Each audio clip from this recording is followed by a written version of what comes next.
Thank you for the question. So the reason I'm here is to work with the President and the Board to design an integrity unit which protects the sport from all the different threats. Bangladesh cricket has been at the top table of cricket for a quarter of a century now, and this is the right moment to make sure that whatever event is being watched, the fans believe the sport they are seeing on the field, and the players, the women and the men who play for Bangladesh are correctly protected from all the threats out there. So there's the threat of doping, and all sports have to comply with the world rules on doping. There's always a risk of safeguarding, which is the risk of people suffering abuse.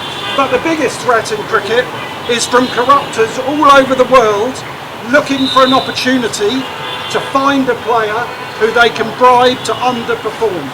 And we will make sure that the Bangladesh players, the women and the men who play for the country, are properly protected. I met today with the President and the CEO and some of the board members, incredibly supportive of making sure that the sport is protected. So we will design an integrity unit, and the aim of that is to make sure everyone is educated, they understand what the threat looks like and what they need to look out for, that the team itself has the security and the protection around them, and that we make sure the corruptors are chased away. We don't want them in Bangladesh, they can be chased out of the country. The integrity unit will send a strong message that this sport will be clean in Bangladesh, and the board and the President are supporting that vision. Alex, I have a question here. When you leave the ICC job, you have said that corruptors are looking for the opportunities, especially in the badly run franchise league, right? So when you take this BCB job, you must have a study about the BPL, and there is lots of allegations about the BPL. Do you see BPL as a badly run franchise league? So my friend here is very well read, because he listened to what I said when I left the ICC, so well done. So the big threat in cricket is always, anywhere in the world, to a franchise league that can look vulnerable. So we need to make sure that the BPL does not look like a vulnerable league. So the way the event is run, the way that the finances work, the way that team ownership is decided, all those things need to be high level and professional and need to be protected. So yes, the answer to your question is, anywhere in the world, a franchise league that is not seen as highly professional and well protected will at some point become vulnerable to corruptors trying to find their way in.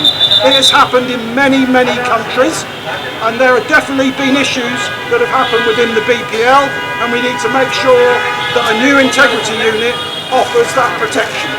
So today was my first meeting since accepting this assignment, and I'm grateful to BCB for that. It was a very serious meeting. We talked about all the issues that you are raising there. It's a very serious response. I got full support in the work that I'm taking forward. I'll now get into the detail of it and come back to the board, but it was a very productive meeting. Everyone in that room wants to make sure that the fans are watching proper cricket, and that the players are protected, and that if people invest in cricket in Bangladesh, that they are investing in a valuable product. That's what we must head towards. Highest level support দেওয়া হবে। তার কাজটা কবে থেকে শুরু হচ্ছে, মানে officially, এবং ঠিক কীভাবে কাজ করবে, বিসিবি যে অ্যান্টি কারাপশন ইউনিটটা আছে তার সঙ্গে মিলে কীভাবে কাজ করবে, তার প্রসেসটা আসলে কেমন হবে? Alex, you can reply that he's asking about the process and when the actual work will start. Okay, so the work has started. So working with the board and the President to design an integrity unit that gives the right level of protection that is deserved within Bangladesh. I will complete that design over the next 3 or 4 weeks, and I will then present that back to the board for their sign-off, and therefore after that point you would see the implementation of the unit. But that's just one moment of creating something. The effort needs to be long-term education, protection, and if someone breaches the rules, they need to know they will be investigated and they will be prosecuted.